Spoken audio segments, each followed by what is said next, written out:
Falsos cristãos. Mateus 7 versículos 21 a 23 diz: Nem todo aquele que me diz Senhor, Senhor entrará no reino dos céus, mas aquele que faz a vontade de meu Pai que está no céu.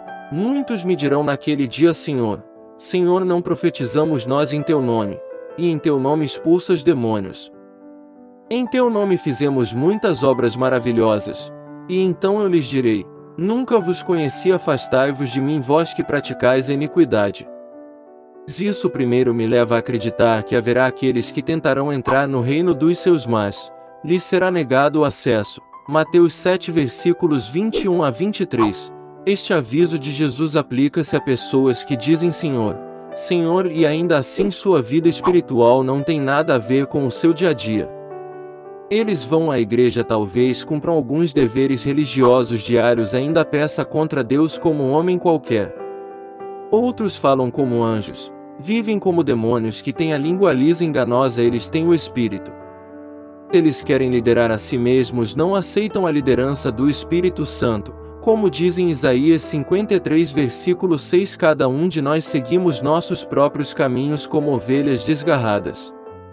Mas o Senhor fez cair sobre ele a iniquidade de todos nós. Eles não fazem nenhuma tentativa de melhoria, mas ainda se gabam orgulhosamente da sua salvação e de serem chamados santos. Eles acreditam que se eles fizerem a confissão de pecado, orou uma vez e aceitou Jesus em suas vidas, eles podem continuar vivendo. Um verdadeiro cristão pode escorregar e cair durante a sua jornada, sim. Mas eles sentem remorso por seus pecados e ações. Eles vão a Deus para implorar por perdão, eles se esforçam para não cometer o mesmo erro, para não cair nesse pecado novamente. É que eles veem os mandamentos de Deus como sendo dolorosos, eles gostam de reivindicar as bênçãos na Bíblia, mas eles não querem obedecer. Falsos cristãos preferem suas velhas formas de viver, a nova vida em Cristo. Eles veem Cristo como sendo um escravizador, e eles querem ir para o céu, mas eles não querem ser guiados pelo Espírito Santo. Eles não se lembram que é apenas aqueles que são guiados pelo Espírito de Deus, os que são os filhos de Deus, de acordo com Romanos 8 versículo 14.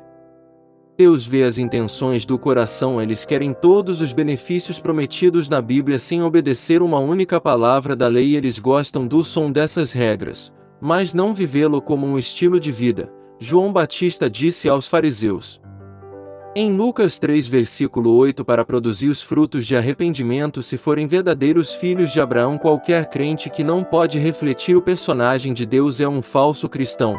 Se somos filhos de Deus, seus traços deve ser encontrado em nós.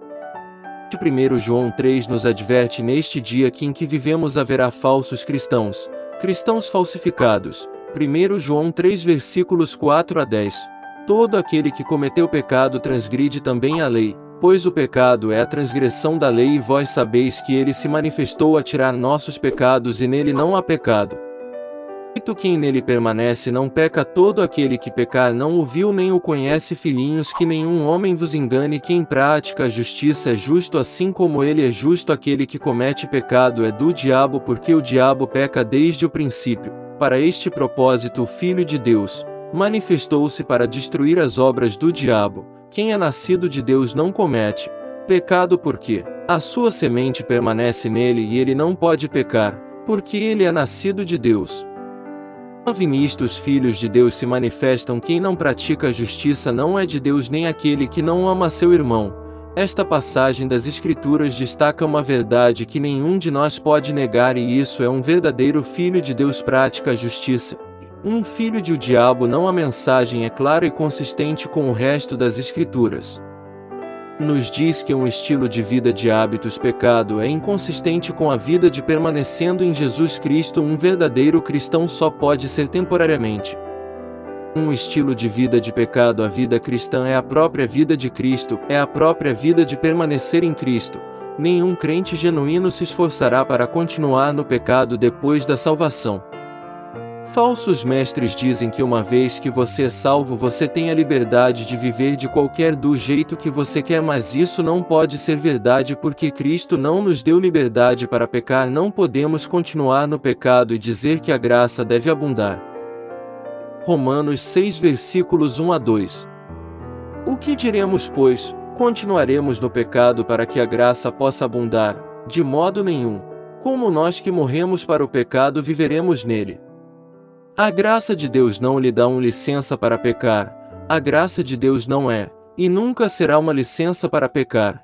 Jesus não veio para morrer pelos seus pecados para que você possa ter um passado inteiro para viver qualquer tipo de estilo de vida que você quer. Jesus não veio para morrer pelos seus pecados, para que possais satisfazer as concupiscências de sua carne. Repito, a graça de Deus não é uma licença para pecar. O que é tão inconsistente com as Escrituras? O tema em toda a Escritura também nos alerta que não devemos entreter o pecado, mas devemos ir a extremos para removê-lo de nossas vidas. Permita-me ler estes 2 versos que mostram-nos o que é a graça de Deus e o que nos ensina. 2 versículos 11 e 12. Pela graça de Deus que traz salvação apareceu a todos os homens, nos ensinando que, negando a impiedade e as concupiscências mundanas, devemos viver sobriamente, com retidão e piedade neste mundo presente. Você viu esses 2 versos? Vemos que não só a graça de Deus que traz nossa salvação, na verdade, a graça de Deus nos capacita a dizer não ao pecado. A graça de Deus nos ensina a dizer não à impiedade e luxúria mundana. Meus amigos, graça não é licença para pecar.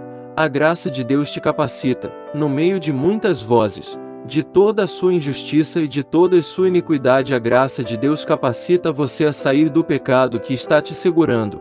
É assim que devemos olhar para a graça de Deus, não simplesmente olhar o pecado e logo uma voz diz para ti: você pode resistir a essa tentação. Se você afirma ter aceitado Jesus em sua vida e seu estilo de vida não reflita, você é um falso cristão.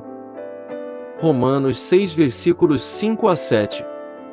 Porque, se fomos plantados juntamente com ele na semelhança da sua morte, também o seremos na da sua ressurreição, sabendo isto, que o nosso homem velho foi com ele crucificado, para que o corpo do pecado seja desfeito, para que não mais sejamos escravos do pecado, porque aquele que está morto está justificado do pecado. Você não se torna um cristão porque você chamou o nome do Senhor. Mateus 7. Nem todos que me dizem Senhor, Senhor, entrará no reino dos céus, mas aquele que faz a vontade de meu Pai que está nos céus. Você não é um cristão porque você carrega um nome bíblico. Você não é um cristão porque você tem uma Bíblia, e você não é um cristão porque você vai à igreja. Você é um cristão quando você crê e aceita Jesus como Filho de Deus e como seu Senhor e Salvador. Essa é a vontade do Pai que está nos céus. Você é um cristão quando assumiu sua cruz diariamente e seguir Jesus. Você é um cristão quando o personagem de Cristo é visto em você. Você é um cristão quando você faz a vontade de Deus. Ouça o que Jesus disse sobre falsos cristãos em Mateus 7 versículos 21 a 23. Nem todo aquele que me diz Senhor, Senhor entrará no reino dos céus, mas aquele que faz a vontade de meu Pai que está no céu. Muitos me dirão naquele dia: Senhor, não profetizamos nós em teu nome? Em teu nome não expulsamos demônio? Em teu nome não fizemos muitas maravilhas? E então eu vou confessar a eles: eu nunca te conheci, afastem-se de mim, vós que praticais a iniquidade. No último dia Jesus dirá aos falsos cristãos: eu nunca vos conheci, afastem-se de mim, vós que praticais a iniquidade.